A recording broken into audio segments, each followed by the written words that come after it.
coming up on this special edition of Carolina Week. We'll travel to the Andes Mountains and show you how local students are gazing at the night sky from thousands of miles away. Then we take you to Santiago, Chile, where survivors of a dictator's regime are calling for justice more than 3 decades later. Plus, left alone on the streets at the age of 5, we'll take you to an orphanage in Africa where children are living with the consequences of HIV/AIDS. Carolina Week International Edition starts right now.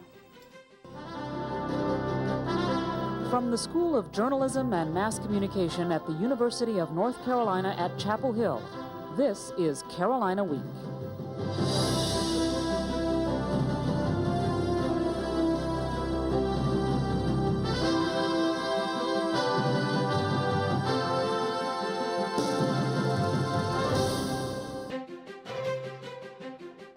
So often we get wrapped up in issues that have a direct effect on our lives, and it's easy to lose sight of what goes on outside of our community. This summer, a group of Carolina Week reporters traveled around the globe to bring home some important stories to you. Good evening, I'm Tara Higgerson. And I'm Lydia Garlikov. Tonight we revisit some of our most compelling international reports from the semester.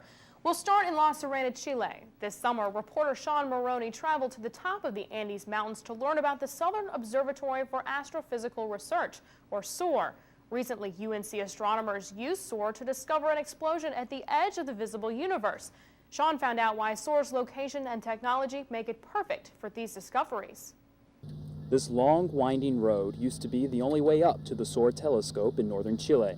But now, UNC astronomer Wayne Christensen can forego the bumpy ride with just the click of a remote. Are we doing science tonight, or is this an engineering session tonight? With that click, he's connected to SOAR director Steve Heathcote in La Serena, half a world away. It is kind of like the old real estate axiom, location, location, location. And this location is prime. Why Chile? Chile is absolutely privileged in the sense that it has about 300 clear nights a year. That's enormously higher than most other places in the world. Here's how it works. The air that's blowing from the nearby Pacific is what astronomers like to call smooth air, meaning that it's not turbulent and the temperature is constant. Once this air travels up and over these peaks, it helps clear the atmosphere, creating these blue skies 80% of the year. That attracts observers from around the world, David, sí está. such as Belgian astronomer Hugo Schwarz. Astronomy is a very international business, and if you want to work at an observatory, you have to travel. Because in my country there are no observatories because it's always cloudy.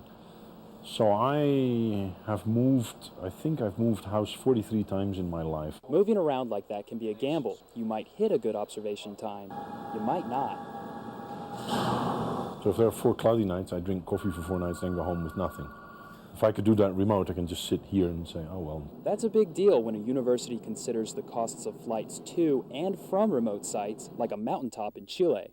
Traveling around the world is a wonderful thing to do, but if you imagine UNC has something like the faculty of maybe 10 people, those people would spend an awful lot of their time on aeroplanes, so it's money and time if they did all of their observing. Remote observing from home is invaluable, especially when you compare the dark Chilean sky to the light-polluted sky over Chapel Hill and most other U.S. towns. The best time I can remember for astronomical viewing in Chapel Hill was right after Hurricane Fran, when all the power was out and we did have a really pretty sky. But even then, it wasn't as good as the sky over Cerro Pachón in Chile. So until it's time for another flight to South America, Christensen will keep enjoying the view from SOAR from the comfort of Chapel Hill. You don't have to be a scientist to enjoy the view from the Andes. That's right. Some North Carolina high school students will soon be able to explore the southern sky from their classrooms. As Sean shows us in part 2 of his report, they'll do it using UNC's prompt telescopes. In the distance is La Serena, literally translated the serene. Yet above the quiet fog of the city and under the clear blue sky, a buzz of activity takes place. As these domes atop Cerro Tololo close down, the sun comes up. Meanwhile, more than 5,000 miles away, North Carolina teacher Rob Greenberg explains to these 10th graders how they'll soon be able to use those telescopes. You'll be able to do this right from the classroom using these laptop computers hooked up to the telescopes in Chile. Doesn't that sound cool? And the students aren't the only ones excited. This is unbelievable. I think it's fantastic. What an experience the students will have to be able to operate a telescope on the other side of the world and to be able to create a project for themselves. UNC graduate student Melissa Nicewander led the construction of Prompt. She showed me how students will do their projects. High school students that will be able to come and use Prompt. They'll use it through this website. This site, thousands of miles away, now becomes the classroom, and those students become the astronomers gazing at the southern sky. UNC astronomer Dan Reichert is the brainpower behind Prompt. He hopes this new classroom will shed a new light on science for students. The goal really is to get them excited about science, get them interested in science, and maybe they'll pursue science in general, whether it's biology, chemistry, physics, or maybe even astronomy. Moorhead Planetarium's Jesse Richuso helped design the upcoming curriculum.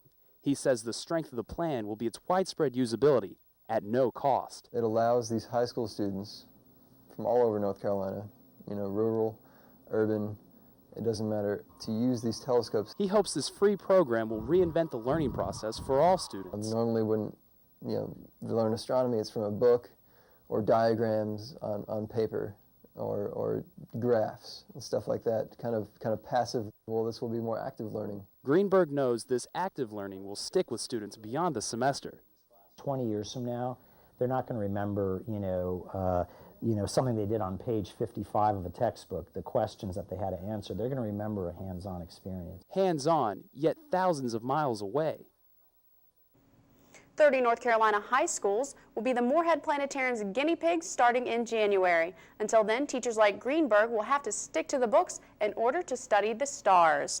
Coming up on Carolina Week, we'll take you to Chile's capital. More than a quarter century after witnessing some of the world's worst human rights violations, Chileans are looking to move forward as they uncover secrets of their country's dark past.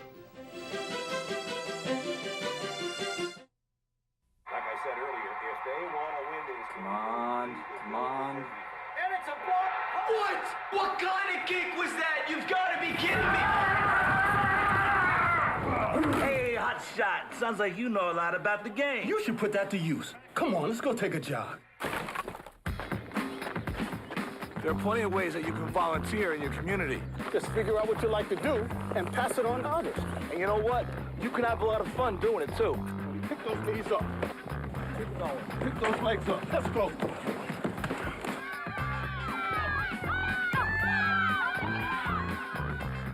All right, now. Show them how to kick that ball.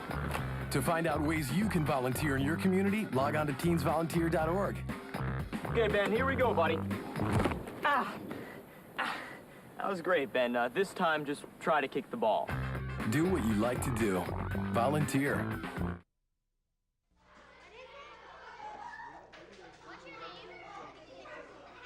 AIDS has killed more children worldwide than there are in all the grade schools in New York, Chicago, Los Angeles, Washington, Atlanta, and Miami combined.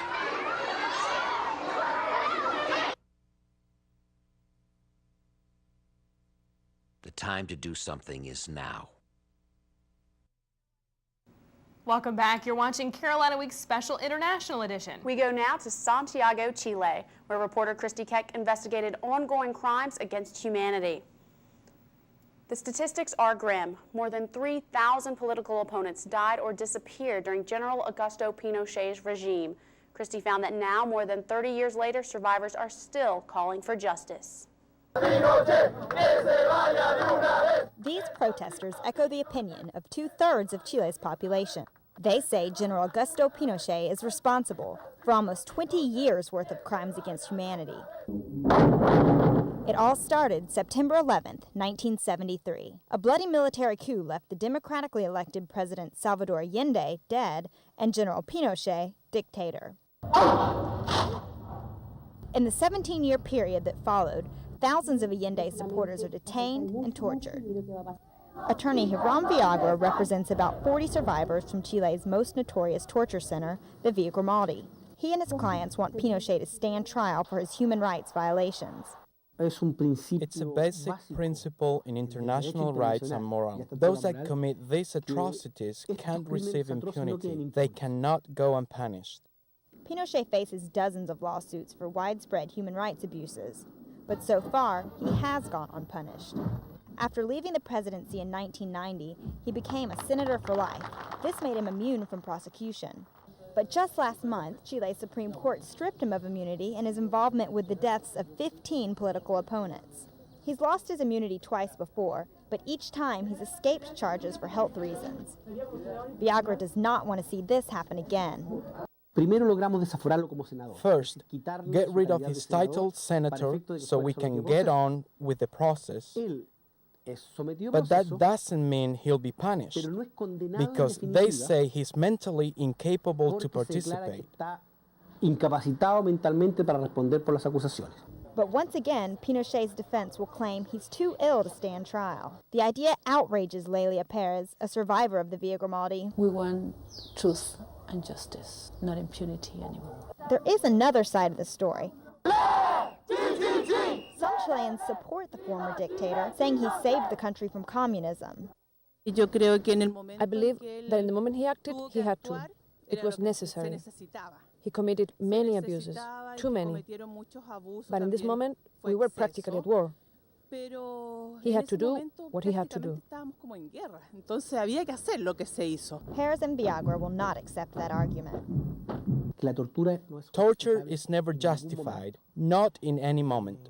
So in this moment, Villagra, Perez, and thousands of others wait. They wait for justice, and they wait for peace. The only way to get world peace is through justice. And this comes from every man fighting for justice throughout the world. As Pinochet approaches 90, the fight for justice becomes a fight against time. Pinochet stepped down 15 years ago. Today, Chile is still trying to recover, and prosecutors are still finding incriminating evidence against the former dictator. Declassified CIA documents show that members of the Nixon administration supported the overthrow of Allende. A recent book, The Pinochet File, examines thousands of these documents, and the debate rages on. During Pinochet's regime, the secret police held thousands of political opponents in torture centers. Christy visited one such place in Santiago and walked the path of the prisoners with a survivor. Here's her story. This was the place for the most horrible thing that a human being can do to another human being. This place, the Villa Grimaldi, Chile's most notorious torture center. It was a place to torture the people. The purpose is to destroy the people. Lelia Perez was one of nearly 5,000 people detained, interrogated, and tortured at the Villa Grimaldi. Living in these extreme conditions changed your perception, changed everything. Most of the time, we have the relation only because of the sounds. The sounds of the city, the planes, the footsteps. Or because we counted the steps.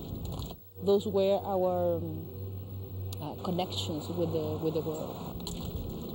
Just a few steps and Perez arrives here, Las Casas Curvy, or curvy houses. And sometimes there were 4 or even 5 people here. If you want to see that, I don't want to go there again. That was just the beginning. Drawings by survivors show what Perez calls the 3 steps of torture. The first step was the grill, the parrilla with electrical shock. The second step was when I was tied up.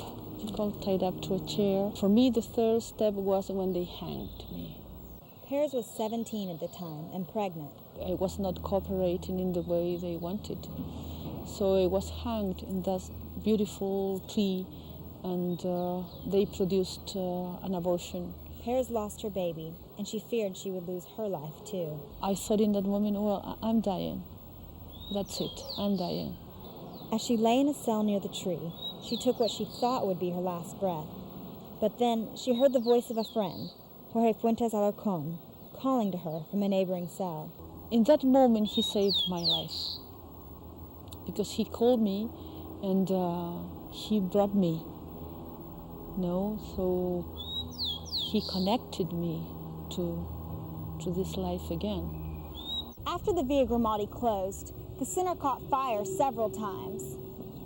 But out of the ashes, this tree remains standing. Perez says what once represented death now symbolizes a renewal of life. I normally go there and light a candle for my daughter because I have the feeling that it was a daughter. Not far from where Perez remembers her daughter, she remembers the man who saved her life. Jorge Fuentes Alarcón. He's one of the 226 victims listed on the wall, the names. So why does Perez choose to come back to the place where so many of her friends died? I can meet my friends here and we heal together. The memory of my friends who died here is not forgotten. Here happen terrible things, and here people can learn. And we can read a lot of books, but when the history doesn't touch your heart, it is not important. And here the history can touch your heart. So she returns to the Via Grimaldi to remember the pain of the past and develop hope for the future. Chilean courts have received an application for withdrawal of Pinochet's immunity for his involvement in the disappearance of dozens of people from the Via Grimaldi. He's yet to stand trial for any of his crimes against humanity, and as the aging general's health declines, most doubt he ever will. Well, approximately 95% of all AIDS orphans in the world live in sub-Saharan Africa. Coming up, we'll take you inside the lives of these children and show you what's being done to educate the local community about HIV/AIDS.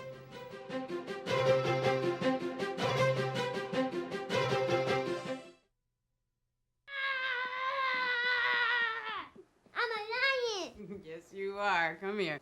Let's see how this looks. Hey, how's my little horse? She's a lion. Yes, she is. You don't have to be perfect to be a perfect parent. When you adopt a child from foster care, just being there makes all the difference. It's springtime in the forest of the black-tailed deer. The young male is feeling playful. It's time for tag. The female flicks her ears. Her way of saying, "Catch me if you can."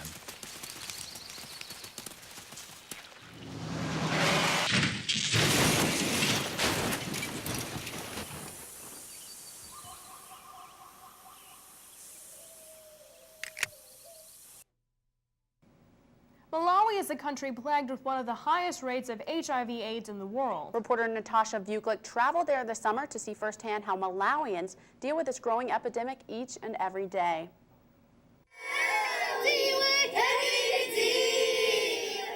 These children live in the 10th poorest country in the world. In Malawi, Africa, 1 out of every 5 people has HIV/AIDS.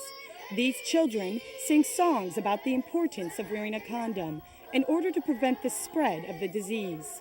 In the summer of 2000, a UNC Chapel Hill graduate founded a nonprofit organization with the same goal as the children in Africa. We bring the volunteers here to educate the kids in the community about HIV/AIDS, environment, or whatever the locally challenging issues might be. And now, 5 years later, college students come from around the world to volunteer at World Camp.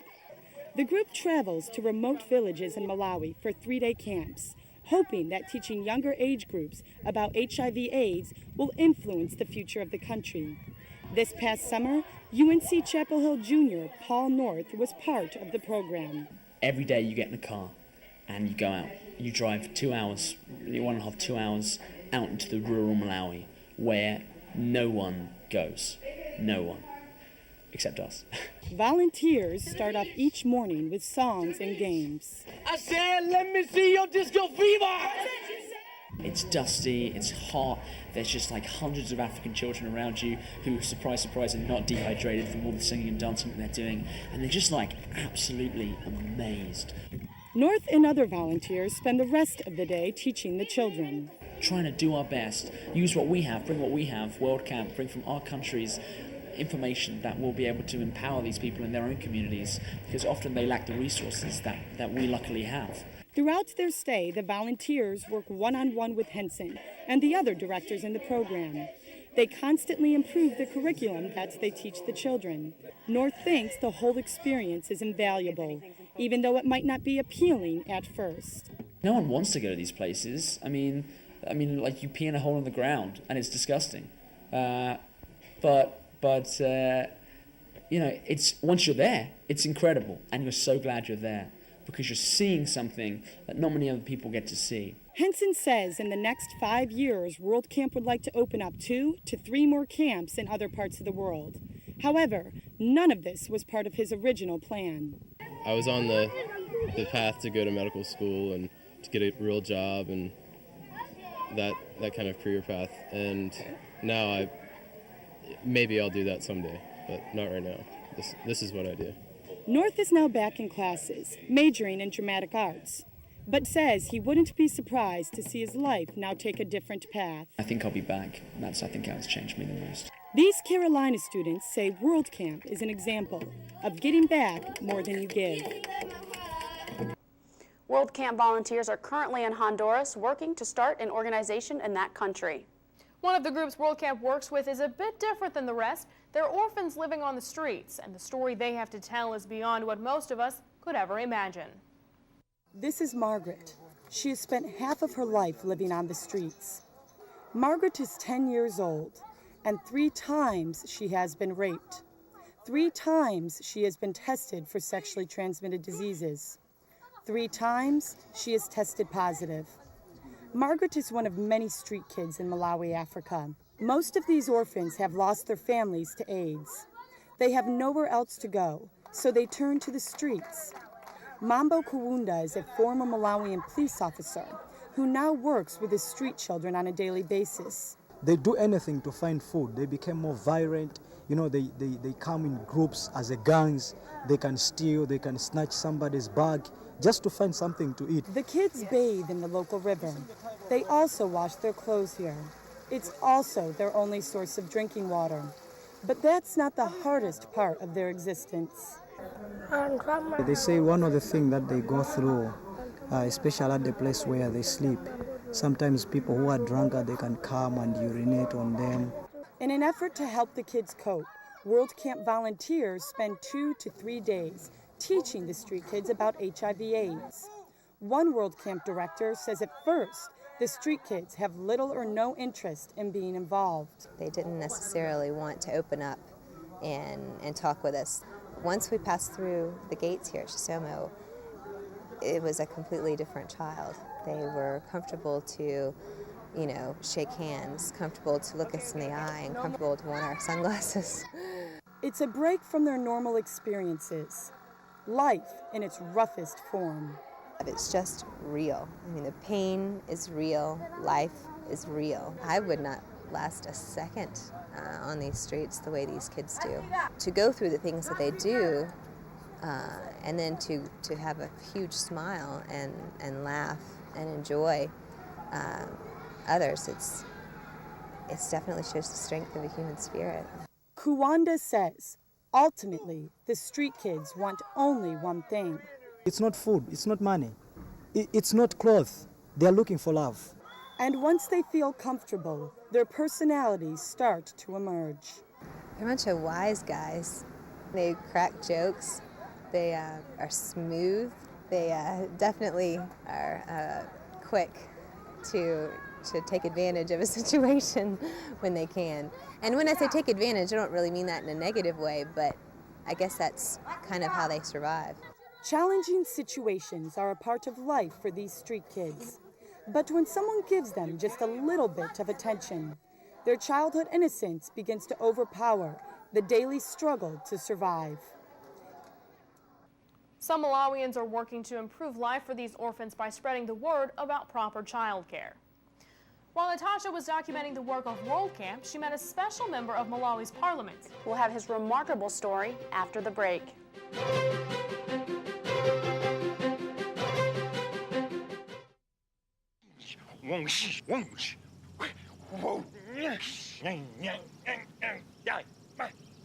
The smallest moments can have the biggest impact on a child's life. It takes a man to be a dad.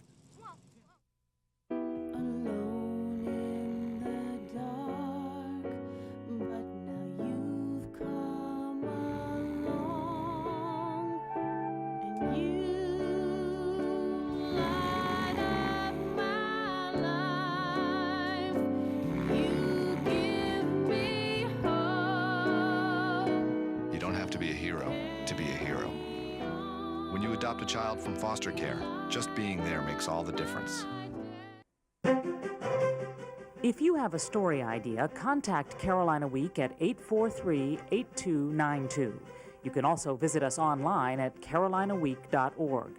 If you have questions about this program, write Carolina Week at Campus Box 3365, UNCCH, Chapel Hill, North Carolina, 27599. Clement Chiwaya is a 34-year-old native Malawian. He lives in a society where manual labor is essential for survival. But for Chiwaya, survival had to take a different form. Here's his story in his own words. Every achievement we have seen in the world, it starts with a small step. My name is Clement. I'm the first disabled person to become a member of parliament in this country. This is my story of who I am. In 1973, I was attacked by polio. In Malawi, a lot of people look at a person with a disability as a burden. I am seeking any help, assistance from you. Because probably their whole life they'll have to depend on someone. You're a disabled blind man. My mother would carry me on her back, to school every day to the age 12. People were saying that why is she spending so much time trying to raise a disabled person? What would he amount to? Because of ignorance, kids would just shout at me, no, he cannot walk, he cannot run after me. The Bishop of Mangochi Diocese spotted me and put me in a convent where the nuns took care of me. They helped me understand what it meant to be me. I went through the primary school. I went to a secondary school. In a year that saw about 96,000 students, where only 6,000 could make it, I was one of them. I was willing to pursue a dream and go and attend higher education. I left and went to the United States, Grand Rapids, Michigan. The people there just welcomed me in their homes, gave me everything so that I could go to college. I don't know why they trusted me so much. They will never realize how thankful my family is. They will never measure that gratitude that we have. I graduated in college in 2002. When I came back home, I basically wanted to be an advocate for people with disabilities. And I started a campaign. When my party endorsed my name and said this is the one, the whole country was surprised. There were news articles, opponents who were saying, how can you elect someone who is disabled to represent you? It was rough. There were times when I could go back, lie down on my bed and ask myself, why did I start this? But I had the conviction that people have to view me as someone equal. I was the only one who won the election so convincingly that I could surpass my contender by almost half of the votes. Indeed. It has been a journey that sometimes when I look at what I have and the challenges that were put ahead of me, to me it seems like a miracle. If I retire, I would be very happy that I came, I saw, and I probably conquered. Because of the attention Chiwaya brought to the plight of the disabled in Malawi, the country now has its first ever legislation addressing the issue. That's going to do it for this special edition of Carolina Week. We'd like to thank all of our reporters who put in so much time and effort to making these stories possible. And we'd like to thank you for watching. Have a great night. Good night.